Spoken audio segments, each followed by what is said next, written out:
सत साहिब सतगुरुदेव की जय। बंदी छोड़ कबीर साहिब जी की जय। बंदी छोड़ गरीबदास जी महाराज जी की जय। स्वामी राम देवानंद जी गुरु महाराज जी की जय हो।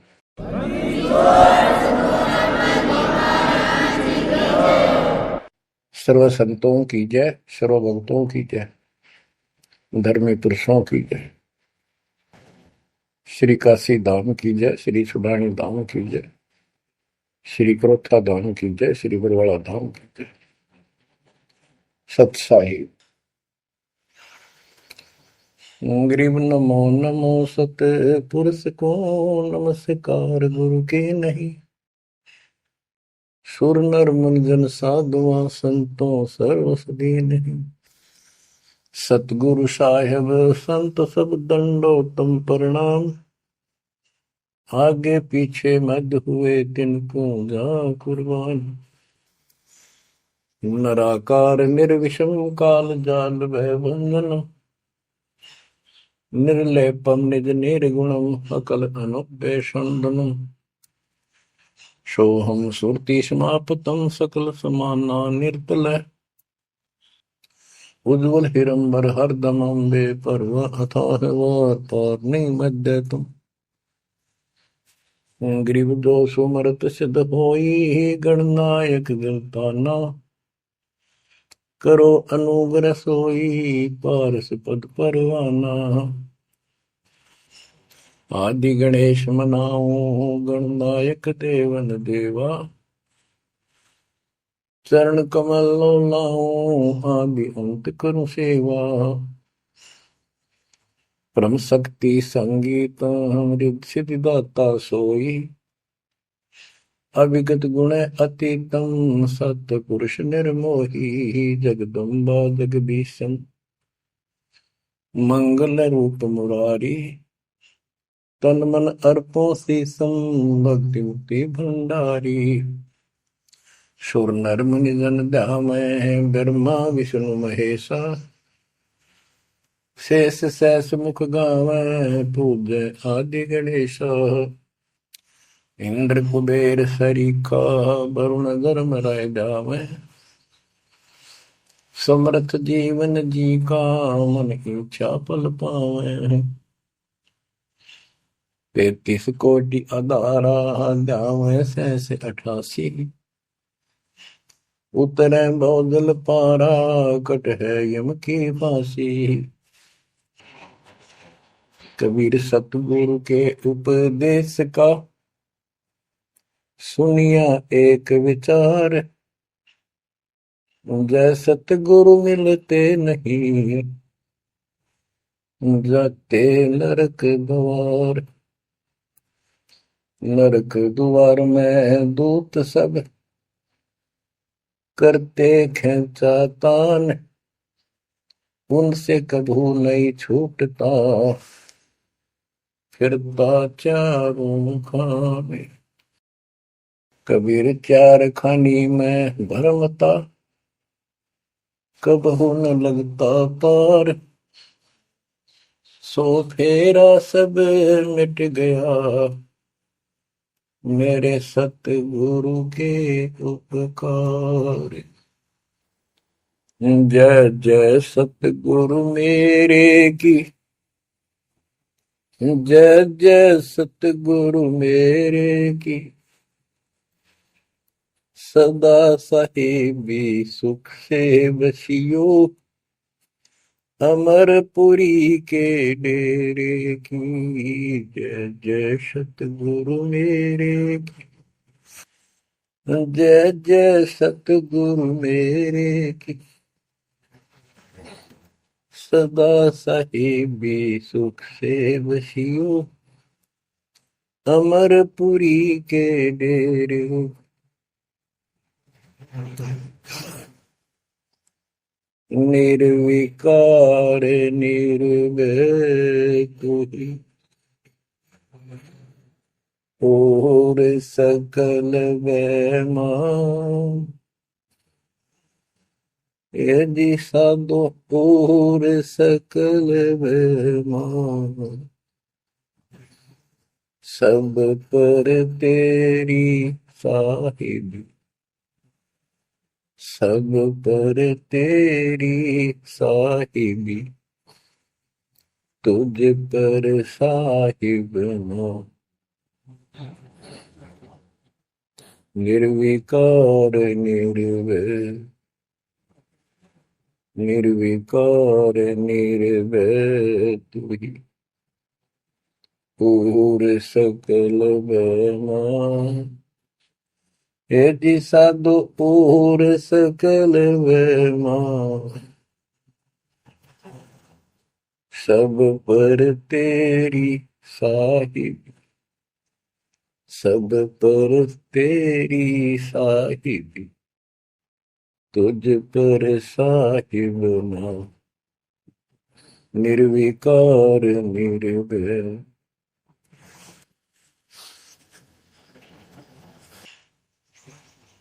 परमपिता परमात्मा कबीर जी की प्यारी आत्माओं, परमेश्वर की असीम रजा से, अपने पिता की असीम कृपा से आज इस घोर कलयुग के अंदर अपने को धर्म कर्म करने का प्रॉपर ज्ञान हुआ, विशेष ज्ञान विधिवत, और सच्चा ज्ञान, सच्चा भगवान, सच्ची भक्ति, और आपको पूर्ण सतगुरु प्राप्त हुआ। जो इस गंदे लोक में आकर हम परमात्मा को फिर भूल गए, भुला दिया हमारे को, भूले नहीं।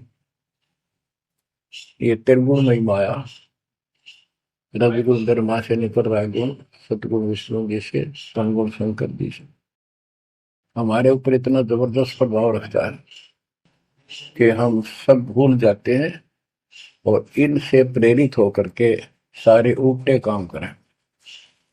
ब्रह्मा जी के गुण से या ठाठ बाट की इच्छा होती है, राजपाट की इच्छा होती है, और संतानों उत्पत्ति बाई फोर्स कराई जाती है, जीव के वश का नहीं होता। और फिर ममता मोह एक ऐसा रोग लगा रखा है, ये सबसे लग जाता है। किसी से 10 दिन ठीक से बात कर ले, उससे मोह हो जाए, और अपने परिवार में जन्म लेने वाले बच्चों को से तो होना ही होना, हुआ तो 8% सीने से लगाते हैं उनको।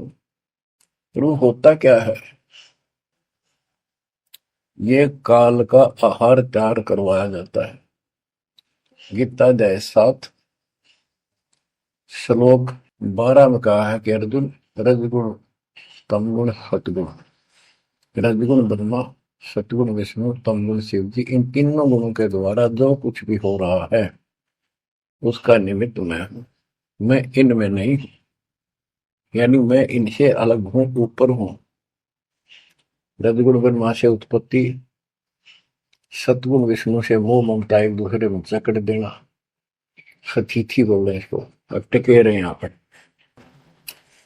और तमगुण शंकर से संहार। ये है यहाँ का प्रोसीजर। हमारी आंख कतई नहीं खुलती क्योंकि प्रेशर ज्यादा है, इतना दबाव है, जीव की अवस्था नहीं है। आपको इतना ज्ञान सुना दिया और सुना रहे हैं, इस ज्ञान से आपके अंतःकरण में ये फाइनल हो जाएगा एक दिन, क्योंकि बार बार कोई वस्तु सुनते हैं, उसका धीरे धीरे धीरे धीरे असर बनना शुरू होता है। हम बातें सुनते हैं, सत्संग सुनते हैं, विचार मालिक के सुनते हैं, वाणी सुनते हैं, तो एक बार तो कति वैराग आ जाता है कि सचमुच बहुत गलत जगह फंस गए या कुछ भी अपना लेंगे। और उसके थोड़ी सी देर के बाद, क्योंकि मेरे को और काम भी करने होते हैं, ये व्यवस्था यहाँ की ऐसी है, तो फिर शाम तक कति भूल पड़ जाती है, बस मंत्र कभी कभी याद आ जाते हैं करने हैं। सुबह दोपहर शाम की वो नियमित सतुति भी याद रह जाती है। बाकी समय हम ज्यादातर अन्य कारोबार के सिलसिले में, रोजगार के सिलसिले में बातें करते रहते, वह फिर से थोड़ी सी भूल पड़ जाती है, फिर जब सत्संग सुनते हो फिर जागृति आती है। ये ऐसे चलेगा, चलने दो। जैसे आपको बताता हूँ, बार बार दास बताता है कि आप बच्चे स्कूल में जाते हैं, अध्यापक आता है, अपना उसका पीरियड लेता है, सबको सावधान करता है, ध्यान से सुनो, लाइन में बैठ जाओ। तो हम बहुत सतर्क होके उनकी एक एक बातों को सुनते हैं, नोट करते हैं, लिखते हैं, फिर याद करते हैं।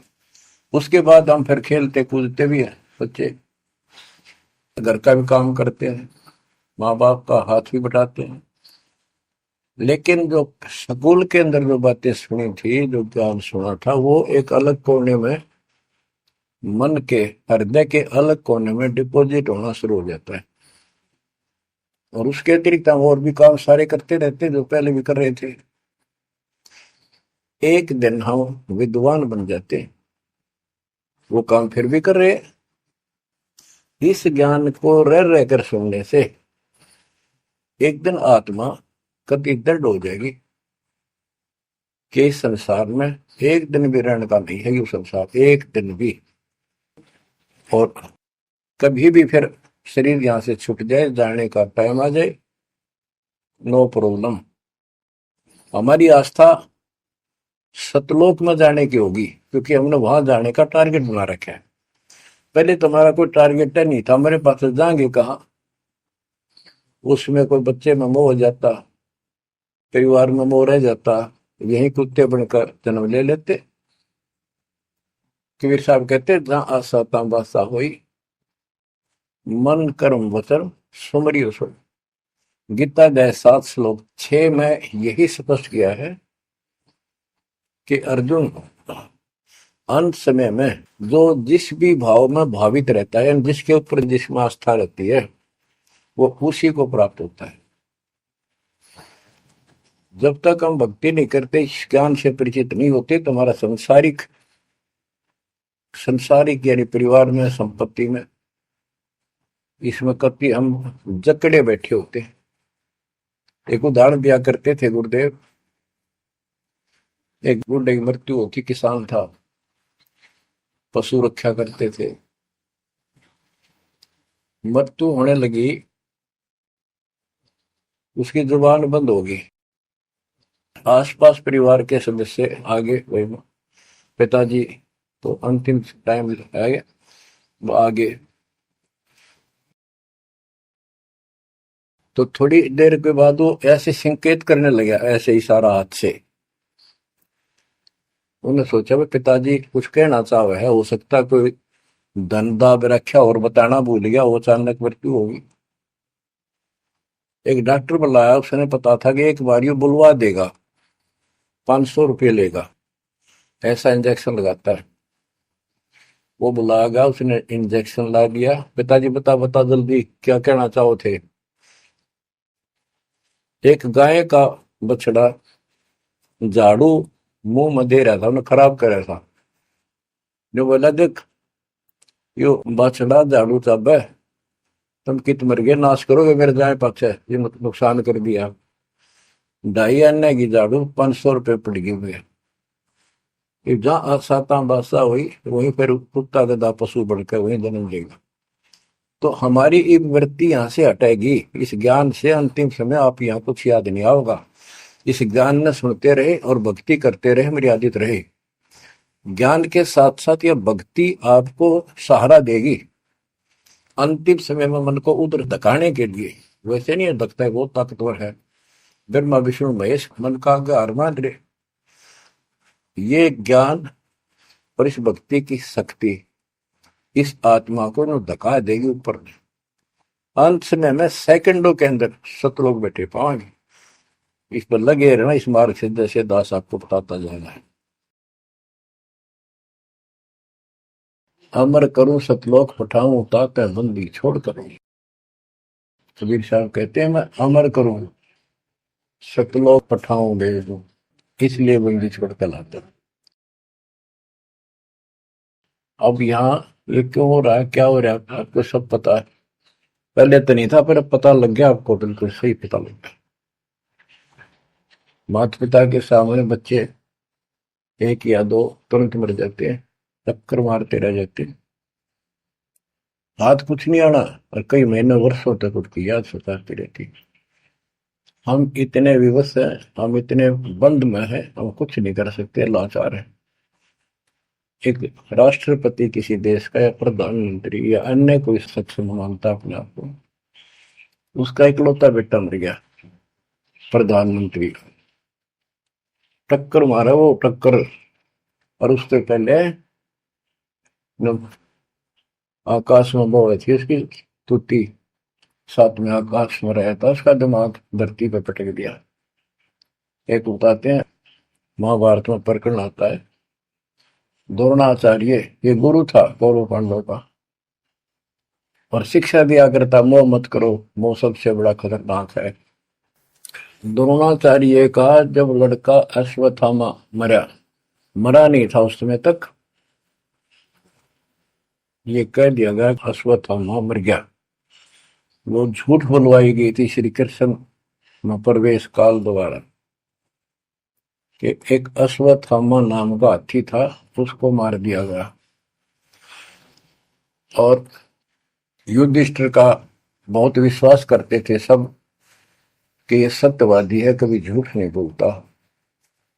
तो काल ने यह चाल चाली कि द्रोणाचार्य पांडवों की सेना को मार डालेगा, बहुत जबरदस्त तीरंदाज है, बहुत गजब का शूरवीर निशानेबाज है, इसको कंडम किया जाए। तो उसको कंडम करने का तरीका अपनाया कि इसको एक झूठी खबर फैलाई जाए कि इसको थॉमस का बेटा मर गया युद्ध में, फिर ये पागल हो जाएगा। ऊपर तक दुनिया गीत गाती है, जब लग गए अपने जब पता लग गए तो युधिष्ठिर से झूठ बुलवा दिया कि तूने कह दे कि अश्वत्थामा पीते, अश्वत्थामा मर गया, तेरी झूठ भी ना होगी, हाथी मर गया ना, ये हो जाएगा। तो पहले तो युधिष्ठिर माना नहीं, फिर ये कहा कि हाथी मार दिया है, तो ये झूठ थोड़ी है। झूठ तो थी है, यूं थोड़ा। पहले हम छोटे से थे तो यूं कहते, अरे झूठ बोली तो ना पाप लगेगा, बोला ना, उंगली पर उंगली चढ़ा के बोली थी, ये कौन पाप लगे।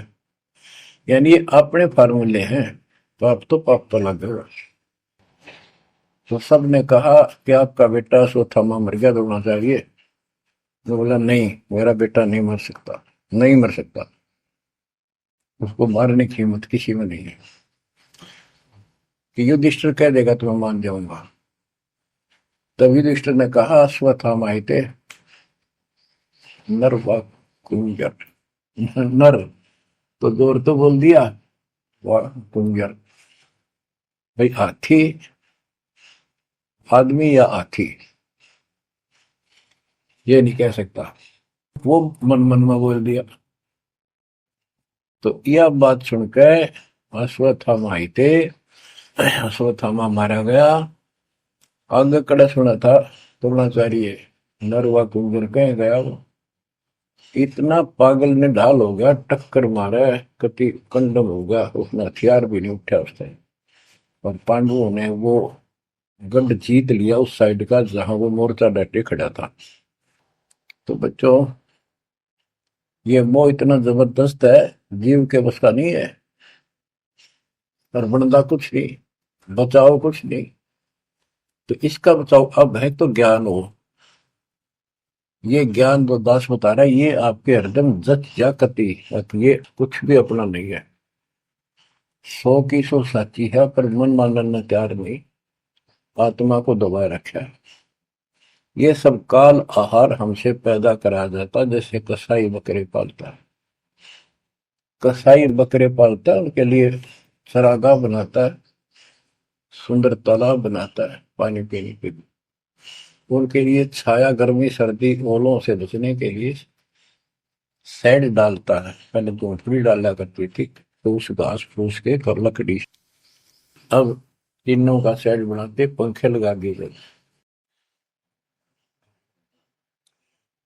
और ये समझो कि जैसे कसाई ने 3 पाली रखे हैं नौकर, एक बकरे मोल लाके वहां छोड़ता है, दूसरा उनकी पालन पोषण करता है, और तीसरा उनमें से निकाल के और अपने कटवा देता, बेच देते हैं, कसाई को सौंप देता है। ये प्रोसीजर है यहाँ पर।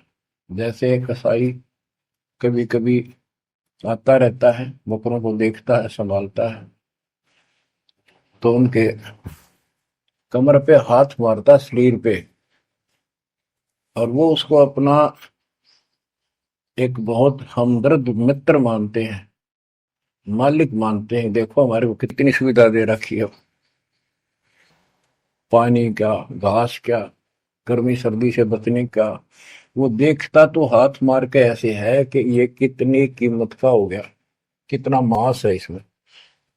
और वो समझते हैं ये प्यार करे हमारे से, कसाई लाड करता है, वो भी उसको प्रतिफल में जीभ से चाटते हैं, उसका हाथ प्यार करते हैं। और कई कई तो उसके ऊपर पैर फैला कर उसको प्यार देना चाहते, सीने से लगाना चाहते हैं। बकरे ऐसा पशु भी प्यार देते हैं, उसको अपना मानते। वो देख रहा है इसमें मांस कितना है, और नौकरों को बता देता है इन इनको निकाल लो। उसका कोई रहम नहीं है, कितना लाड करो, कितने उसके गुण गाओ। उसने उद्देश्य यही है, उसका मतलब यही था, उनको पालने का। कबीर साहब कहते खाई खुराक का पैन पोशाक का यम का बकरा पलता है। या बढ़िया बढ़िया माल खा के और सुंदर सुंदर कपड़े, ड्रेस, अटपट फैंसी के कपड़े, ये पहनेंगे वो पहनेंगे। कहते खाई खुराक का पैन पोशाक का यम का बकरा पड़ता है। काल के बकरे पड़न लग रहे हो तुम। इन बातों को बच्चों अच्छी तरह हृदय में बैठा लो, एक कोने में। संसार में रहेंगे, रहना पड़ेगा, लेकिन परमात्मा की शरण में रहेंगे, मर्यादित रहेंगे। काल का कोई अटैक आप पर नहीं होगा, ना आपके परिवार पर होगा, ना किसी धन संपत्ति व्यवसाय पर होगा। ये सत्कर मान लेना। हम मर्यादा को हल्के में ले लेते हैं, और ये हमारे विनाश का कारण होता है। गलती हम करते हैं, कोई काल का ऐसा अटैक आने का समय हो गया और वो नुकसान हो गया, तो भक्ति और छोड़ देते हैं, हो गया सर्वनाश। भक्ति छोड़ दी, भगवान की शरण छोड़ दी, फिर और कहाँ ठिकाना रह गया। कटी पतंग हो गई। कटी पतंग का कोई अस्तित्व नहीं रहता, कुछ देर उड़ जरूर सकती है, अंत में पता नहीं कि कर पेड़, बबूल के पेड़ में उलझ कर फड़फड़ कर कपाटती है। ऐसे फंसे रह जाओगे तुम इस काल के जाल में, कांटेदार झाड़ियों में, इस गंदे लोग। तो बच्चों इस बात का सख्त ध्यान रखो, यदि आपने यहां से निकलना है, मर्यादा ना टूटे। और मर्यादा ये पता नहीं कितने प्रकार से टूट जाती है। जैसे हमने किसी को सेवा दे दी, भाई क्या सेवा कर लो, शुक्रिया दाता का, मजदूरी मिली, खुशी हुई, फिर कह दिया ये त्याग दे, छोड़ दी, दूसरे को दे दी। बता फिर दुख क्यों मानना, फिर दुख मानते। मैं ये समझा, इतना ज्ञान होकर भी तुम ऐसी बातें करते हो, तो शुक्र मनाओ और 100 बार हाथ जोड़ के भाई बहुत अच्छा, गुरुदेव का आदेश है कि भाई सेवा कर लेगा, मुझे भी और सेवा दे दियो कोई, मेरी नीयत से सेवा करने की। और ना मिला तो अपना सबर करे, भक्ति करे, सत्संग में जाओ। 100 सेवा है असल में करने वाले को, बहुत सी सेवा होती है। तो एक बात का बंद कर नहीं बैठना चाहिए। ये प्रार्थना आती है, मेरे को कोऑर्डिनेटर की सेवा फेर दियो, ये भी कमजोरी है। जैसे एक डॉक्टर के पास बूढ़ा आदमी गया, कमजोर सा, अवस्था में, अस्थि पिंजर बने जा शरीर का, जाके बताया डॉक्टर जी मैं खड़ा होता हूँ तो चक्कर आते हैं, क्या करूं। डॉक्टर बोला कमजोरी है, वीकनेस ऑफ बॉडी। बोला पिंडी दुख है, पिंडी पैरों की। डॉक्टर बोला कमजोरी है।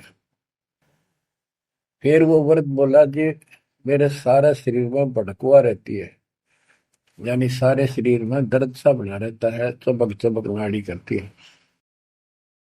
डॉक्टर बोला कमजोरी है। वो वृद्ध गुस्सा होकर बोला डॉक्टर ने, तो डॉक्टर है गम चक्कर है, एक का बात जाना है कि कमजोरी है, कमजोरी है, और भी तुम्हें बताओगा। डॉक्टर बोला ये भी कमजोरी है, this is also due to weakness. ये क्रोध भी कमजोर आदमी ने घना आया कर, यह भी कमजोरी है। तो बच्चों यह सारी ये कमजोरी है जो मर्यादा से नारी हटकर करोगे, चाहे कुछ भी कर लियो। मर्यादा को हल्के मना लो। जैसे हमने इतने सारे नियम बना दिए,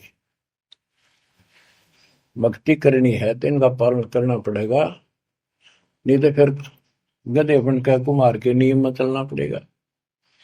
एक कदम भी अपनी मर्जी से नहीं जा सकते, बैल बनकर नाथ डल जाएगी, छच्चर बनकर बग्गी में दौड़े जाओगे, रेड़ी में, फिर चलेगी क्या आपकी मर्जी। असंग जन्म तन मृत्या हो गए, जीवित क्यों ना रे। दवा दस दर मद मैल मठ बोरे, बोर ना दे धरे रे। तो बच्चों जीवित मर लो, इन बातों को छाती में धर लो, हृदय में बैठा लो, कति मस्तिष्क में। ये संसार आपका नहीं है, ये परिवार आपका नहीं, ये संपत्ति या कार कोठी तेरी नहीं, गरीब काया तेरी है नहीं, ये माया कहां से हो। चरण कमल में ध्यान रख, इन दोनों को खो, इनको भूल जा।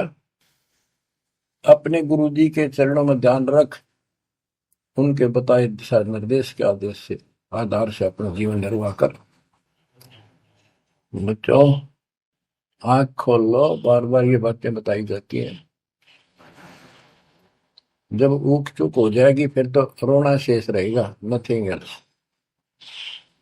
इस मार्ग में अहंकार इंसान को मारता है। किस चीज पे अहंकार करो, माया होगी तो अहंकार होगा, कोई पोस्ट पद ठीक सी होगी तो अहंकार होगा, शरीर स्वस्थ है, थोड़ी सी जान, अहंकार हो गया। एक परिवार में 5-4 लाठी ठानिया हो गए तो अहंकार हो गया, और अपने बॉडी की ताकत का अहंकार। और भी सैकड़ों कारण है जो इंसान के मन में दोष पैदा हो जाता है। तो ये इंसान का सबसे बड़ा खतरनाक शत्रु है।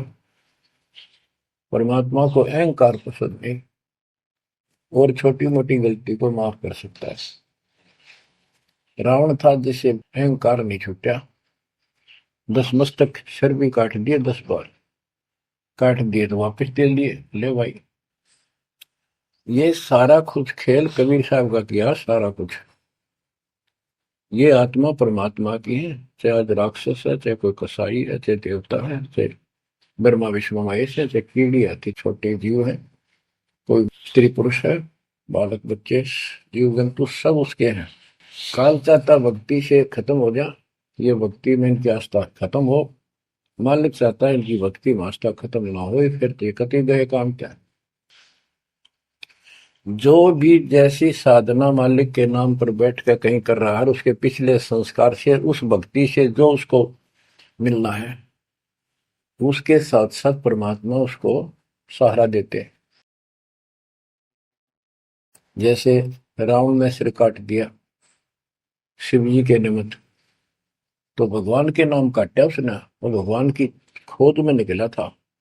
साधना गुरु गलत मिलने से उसको मार्ग गलत मिल गया। पिछले जन्म के संस्कारी ही इतने सैक्रिफाइस कर सकते, इतनी कुर्बानी कर सकते, वैसे नहीं हुआ करते। तो पिछले जन्मों में वो भगवान का भगत रहा है, फिर इतना बिगड़ गया कि राक्षस बन गया। तो उस मालिक ने उसको 10 शीश वापस दिए, लेकिन बकवाद करी तो अंत बुरा हुआ। उसके कर्म में जो सिद्धि सिद्धि की, उनसे धन ले दिया, वो धन भी यही छोड़ गया। गिरफ्त सर्व सोने की लंका होती, रावण शरण दी, एक पलक में राज विराजी, जम के पड़े दी, मन तो सुख के सागर बसरे, और न ऐसा यसरे। क्या मांगो कुछ थिर न राही, देखत नैन चला जग जाई, एक लख पूत सवा लख नाती, उस रावण का आज दीवान बाती। एक पुत्र मांगते फिरते हैं, एक बेटा देते, हे भगवान बेटा हो गया। बेटियों की तो हम गिनती नहीं करते, बेटा चाहिए बेटा। वो किस लिए वो गलतफहमी पैदा कर रखी थी कि बेटा ना हो तो गति नहीं होगी माँ बाप की, क्योंकि अंत समय में जेठा बेटा, बड़ा पुत्र माँ बाप का अंतिम संस्कार कराए, यानी उसने फूका है, फिर उसकी अस्थि डाल का है, फिर उसकी क्रियाक्रम करावे, तो उसकी गति हो। और जिसका बेटा नहीं उसकी गति नहीं हो सकती, उसको तो संतान वाला मानते भी को नहीं, मना नहीं करते थे। अब तो ये चांदना होगा, रोशनी होगी, बेटा बेटी है, कितनी मूर्खता का काम था। लेकिन काल ने तो उल्टी पढ़ाई पढ़ानी, उल्टा रास्ते डालना, और वो होना एक परंपरा बनाकर बैठ गए, वो एक लकीर के फकीर होंगे। जैसे राजा दशरथ का सबसे बड़ा बेटा रामचंद्र था, उसको राज दे दिया, और बच्चों फिर उसको वनवास देना पड़ गया मजबूरी में।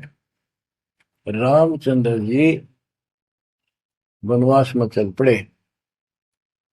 राजा दशरथ का इतना मोह था अपने बच्चों में, रामचंद्र में विशेष, और जो बिछुड़ा उसमें ज्यादा होया करे, तो दोनों चल पड़ा। महल के ऊपर चढ़ के देखा, दिखता रहा, फिर नहीं दिखा तो चौबारे की अटारी पर चढ़ गया, चौबारे पर चढ़ कर जहां तक उससे दिखा, फिर मुंडेर पर चढ़ गया, एडी ठाई गिर गया, वहां से जमीन पर गिर गया, गिरते मर गया। अब रामचंद्र वापस नहीं आया, उसका अंतिम संस्कार किसने करा? वो पूछने वाला वे मंदबुद्धियों ने जो दुनिया को भ्रमित क्या करते थे, किसी की अकल वहां नहीं गई वहां तक। जेठा बेटा था ही नहीं, फिर उसके अंतिम संस्कार किसने करे? दूसरे ने करे होंगे।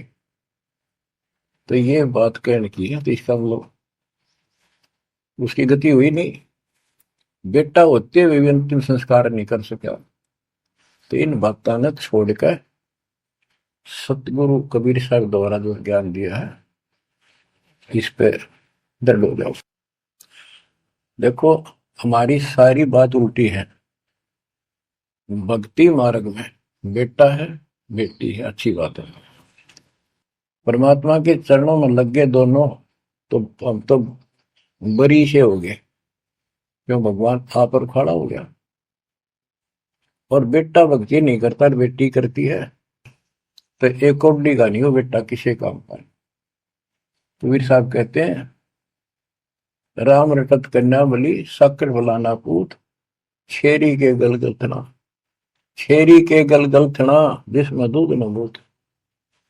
बकरी के गल में एक खाल लटका रहा थन के साथ, व्रत की खाल। कहते वो बेटा था गल का, ऐसे वजन है सिर पर, बेमतलब का व्रत का दिखावा है। और वह बेटी अच्छी, राम रटत कन्या बली, सकट बलाना पूत। तो बच्चों, ये दातम मार्ग है, इसमें सारी बातें पहले से विपरीत हैं। देखो, बेटा ना होगा, बेटी बेटी होगी, तो यहाँ सृष्टि नहीं चलेगी। और बेटी बेटी होगी, बेटा नहीं हुआ, तो भी दिक्कत संसार की सृष्टि में आ सकती है। बाकी भगत का कोई फर्क नहीं पड़ेगा। इन बातों को जो दास कहता है, इनको एक सामान्य बातें ना समझना, निष्कर्ष है इस जीवन का।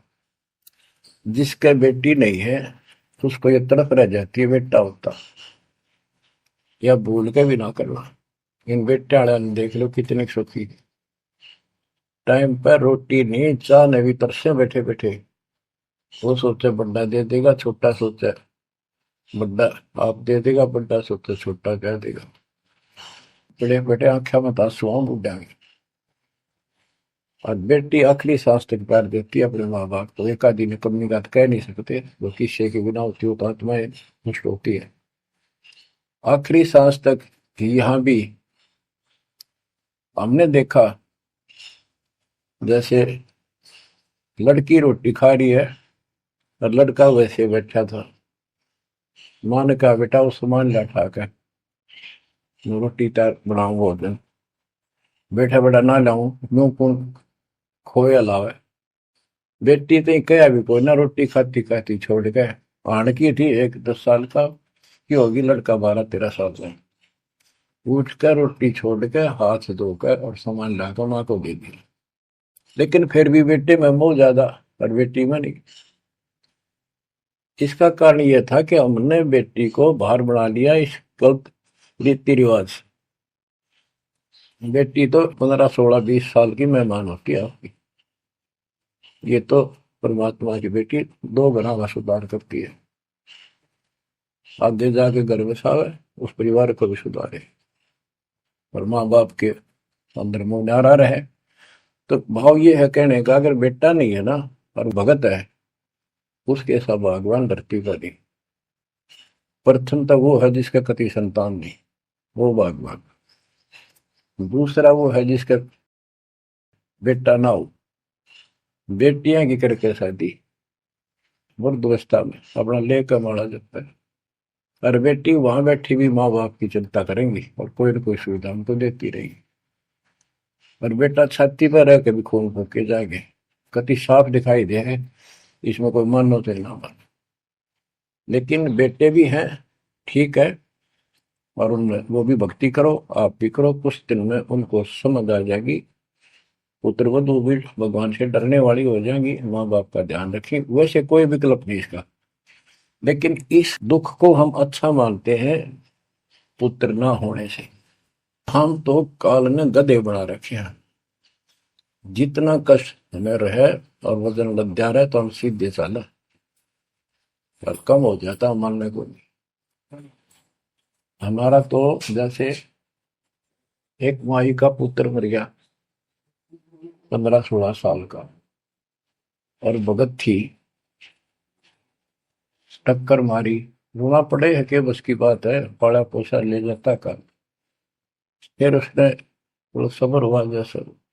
उस दूसरे जो एक और बिना भगत थे उनके पड़ोस में, जो उनके लड़के की शादी होगी और वह पत्नी थी बदचलन, उनको समझाने की चेष्टा करी कि तू ऐसा ना कर। लेकिन वह तो मानी नहीं, उसने वही फांसी खा ली। अब वह भी मर गई और वो बेटा भी जेल में, और वो सारे जेल में। वो दहेज के कारण, एक बेटा था ऐसे ही, उसने बहू को प्रताड़ित किया दहेज लेने के लिए। गरीब घर की लड़की थी, उसने सुसाइड कर लिया। वैसे सुसाइड करना कोई विकल्प नहीं है, इसे गंदे आदमी को छोड़कर कुमारी रह ले, अपने घर पर बैठ गया। तो उस बेटे के कारण माँ बाप ने भी सजा हुई, बहनों तक भी जेल होगी। इसे बेटे ने के फूका, ईसा तो पहले मर जाता था अच्छा था। लेकिन हम इस बात को मानने को तैयार नहीं है, ना मानने में जब क्या कर लोगे, काल तक आ गया, मारे दो टक्कर। तो कहने का भाव ये है कि इन विचारों से अपने मन को सेट रखो। परमात्मा जो करता है वो सही करता है। जैसे आपको बताते रहते हैं, एक बार हजरत मूसा जी, यहूदी धर्म के प्रवर्तक में, से किसी ने पूछा सत्संगी ने कि आज के दिन सबसे बड़ा इल्म वाला यानी ज्ञानी कौन है। उसने अपने आप को बताया। तो उसका अल्लाह बोला, जिसको खुदा मानते हैं, जिसने कुरान का ज्ञान दिया, बाइबल का दिया। कि मूसा तने ये बात बहुत गलत की, मुझे अच्छा नहीं लगा, तूने अपने आप को कैसे कह दिया मैं सबसे विद्वान हूँ। अब मूसा जी भी अपनी जगह ठीक थे जी, यो ज्ञान आपसे प्राप्त हुआ, आप भगवान खुदा हो, और खुदा जो ज्ञान देता हुआ सबसे उत्तम होता है, मैं उसी के आधार पर कह दिया। बोला नहीं, तेरा ज्ञान तो अलखिजर के ज्ञान के सामने फर्स्ट भी नहीं, कुछ भी नहीं है।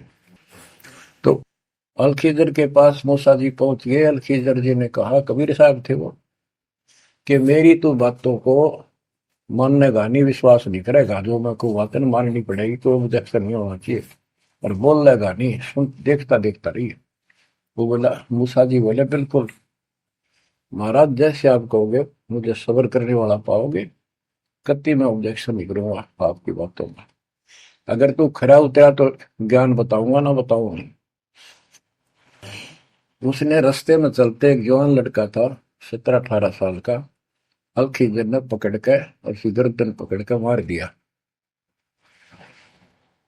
तो मूसा जी बोले, तनिष बेकसूर को मार दिया, तेरा दिमाग खराब है, यूं क्यों मारा तेने, क्या बिगाड़ा तेरा इसको। तो अलखिजर बोला, मैंने कहा था मैं जो करूँ तू देखता रहिए, बोलना नहीं है, मेरी क्रिया पे अविश्वास ना करना। मूसा जी ने अपनी गलती मानी, चल पड़ा। ऐसे ऐसे 2-3 और कारण गए, सब में उसने ऐसे ऑब्जेक्शन किया।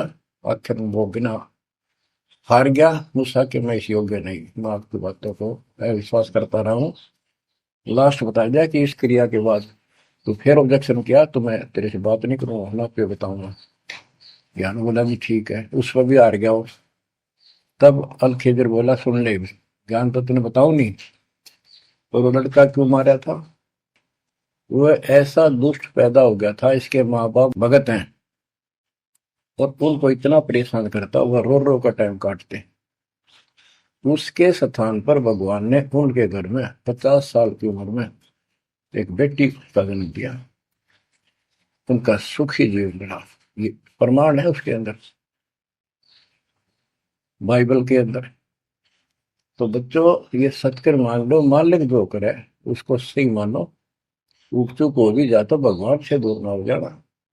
वो जो करेगा भगवान कभी गलत नहीं करेगा, ये तो आपने मानना ही पड़ेगा। गलत तो हम करे बैठे, हाँ यू काल करवाने लगेगा, पर रोज गलत हुआ है, एक दिन भी तो नहीं। तो बच्चों, परमात्मा की प्रत्येक क्रिया पर विश्वास रख कर चलो तुम। हमने चाहे कितना नुकसान होता दिखे, रज करमता राम की रजा दर शीश, दास गरीब दरस परस, तिस बैठे जगदीश। हम अपनी विचारधारा को ऊपर रखा है, जो घिसी पट्टी और बिल्कुल बकवादों से भरी होती है। इस कारण से हम भगवान पे विश्वास, गुरु जी पे विश्वास, और सब क्रियाओं पे विश्वास करके अपने कर्म छोड़ के फिर काल के जाल में फंसे रह जाते। और वहां कुछ है ही नहीं वो तो सारे उल्टे कर्म, बेसिक परंपरा बनावटी है। बच्चों, विश्वास करो अपने बंदी छोड़ पे, विश्वास नहीं करोगे तो मार खाओगे।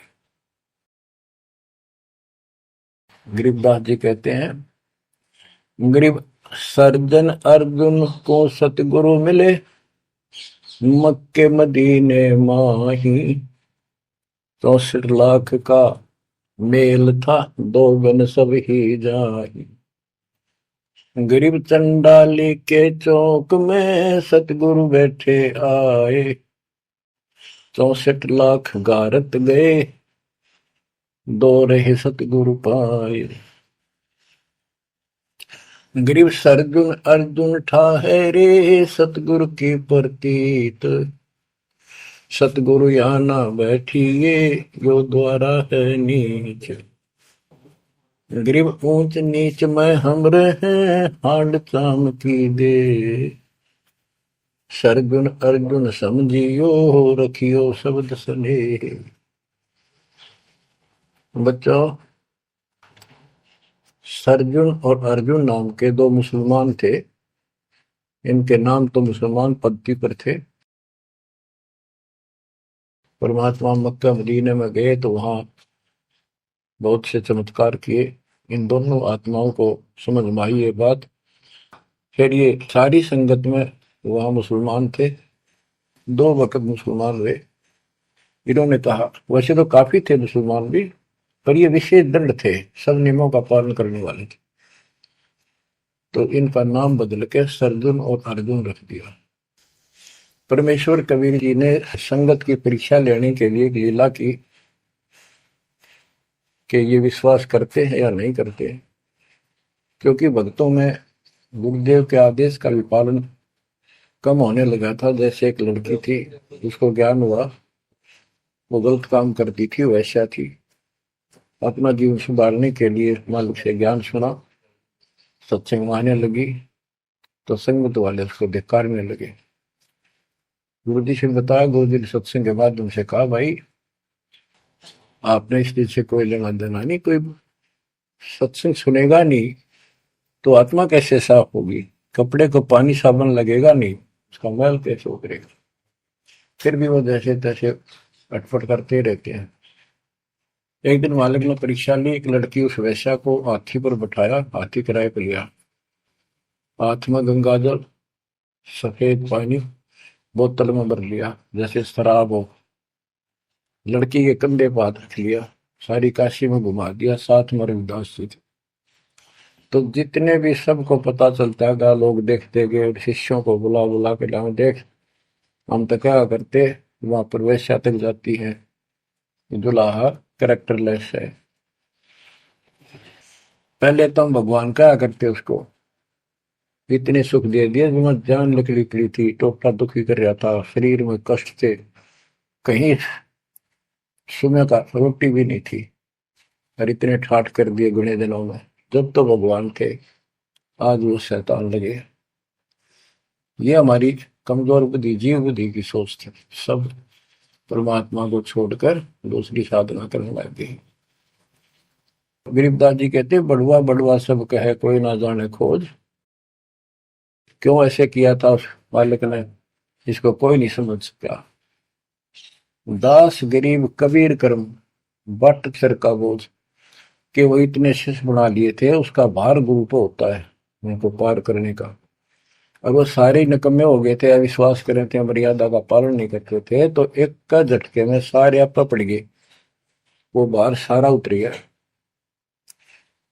तो उस समय अर्जुन सर्जुन बाहर गए हुए थे, उनका ड्यूटी लगाई थी, तू जाया करो मुसलमानों के मेड़ा में, वहां समझाओ लोगों को। तो मक्का मदीना से ये आए। उस समय सारी लीला हो चुकी थी, और कबीर साहब उनकी परीक्षा के लिए उस दिन भी उस लड़की के घर जा बैठे, वैश्या के आंगन में। अर्जुन सर्जुन को बताया कि गुरुजी तब भाई कति गिर गए, जुल्म कर दिया सरेआम, वैश्या के साथ साथी में घूम रहे थे, शराब पी रहे थे। अर्जुन सर्जुन को विश्वास नहीं हो रहा था कि ऐसी क्या बात कर रहे हो, ऐसी बात कहने से ही पाप लगता है गुरु जी के प्रति, तुम ये बोल क्या रहे हो। तो एक बोला, मैं अभी देख का हूँ, आज भी वहीं बैठे ना, एक ही ना, तो जा देख ले, देख लो जाके। वो दोनों वहां गए, परमात्मा बैठे थे, लड़की पैर दुबारी, गुरु जी बैठे चारपाई पे, बेटी बैठी नीचे। तो गुरु जी वो शिक्षा देते हैं, गरीब सर्जुन अर्जुन ठहरे सतगुरु के प्रतीक, यानी उनने कुछ दृढ़ता दिखाई थी। फिर जाके देखा तो वहां सतगुरु से बोले, सतगुरु आना बैठिए, यो द्वारा है नीच। हे सतगुरु, आप यहाँ ना बैठो, ये तो एक नीच औरत का घर है। परमात्मा बोले, गरीब ऊंच नीच में हम रहे, ये हाड चाम की दे, तुम्हारी हाड चाम की दे है, इसकी भी वही। अर्जुन अर्जुन समझियो, रखियो शब्द स्नेह, तुम समझ जाओ, अपनी भक्ति कर लो, जो नाम दिया, इन बातों में कुछ नहीं दे रहा। तुम गुरु को शिक्षा देते हो तो मेरे गुरु हो गए। ऊंच नीच में हम रहे, ये हाड चाम की दे, सर्जुन अर्जुन समझियो, रखियो शब्द स्नेह। तो उनकी आंखें जब खुल गई, पैर पकड़ लिए, माफ करो गुरुदेव, मेरे नीच आत्मा है, हमसे बड़ी भूल होगी, क्योंकि वो चाहती है उनको जगत की मुक्ति। फिर परमात्मा ने कहा, बेटा कितनी बात बना लो तुम, मेरे प्रति वो भाव थारा हो नहीं सकता, तुम्हारे मन में मैल आ चुका है, और ईब मेरे इस शरीर से गुरु रूप से तुम पार नहीं हो सकते। फिर रोए बुरी तरह जी, फिर उद्धार कैसे होगा? फिर बता कि दिल्ली से 10 मील दूर पश्चिम की ओर किसी गांव में हम फिर आएंगे, हमारा एक भक्त आएगा, उसको दीक्षा देंगे, दीक्षा उससे लेकर तुम कल्याण को प्राप्त होगे। तो वो कहते हैं वहां से चल के वृद्धावस्था में हमायूं गांव है खरकोदे के पास, वहां आकर उनके कति वृद्ध हो गए, मालिक की कृपा से वो 200 साल जिए ऊपर में से। और फिर गरीबदास जी को परमात्मा मिले 10 साल की उम्र में, उनको दीक्षा का आदेश दिया। तब उसने वहां से दीक्षा लेकर वहीं शरीर छोड़ दिया, छुड़ानी में। उनकी अभी तक हमारे सामने बताओ थे, हम जाने लगे थे कि अब 2-3 साल पहले, 10 साल पहले, या भोरी वाले महाराज आया करते गरीबदास जी, उन्होंने वो मंडी खुदवा दी, उनके दोनों की यादगार बनी हुई थी, इसलिए खुदवा दी कि लोग इन पूजन लाग जाए गरीबदास जी को छोड़ के। तो कहने का भाव यह है बच्चों, आंख खोल लो, इन बातों को छिंदरा, गुरु के प्रति कभी अविश्वास नहीं होना चाहिए, और परमात्मा की प्रत्येक क्रिया को शिरोधार्य होना चाहिए। आंख खोल लो, परमात्मा बार बार यह मौका नहीं देगा आपको। समझा है तो सिर दर पाऊं, बोर नहीं रे ऐसा था। ये संसार समझदा नहीं, कहना शाम दोपहरे गरीब दास ये वक्त जात है, रोवोगे इस पैरे। भक्ति नहीं करते वो न्यू रोएंगे, गलत साधना कर रहे वो रोएंगे। ये सच्ची भक्ति करके मर्यादित ना रहे तो तुम रोओगे। कभी सीधे हो जाओ, समर्पित हो जाओ, मालिक के चरणों में सदा ध्यान रखो, बुराइयों से बचो, सेवा सुमन दान करो, मर्यादा का निर्वाह करो, मालिक आपको मोक्ष दे। सत साहिब।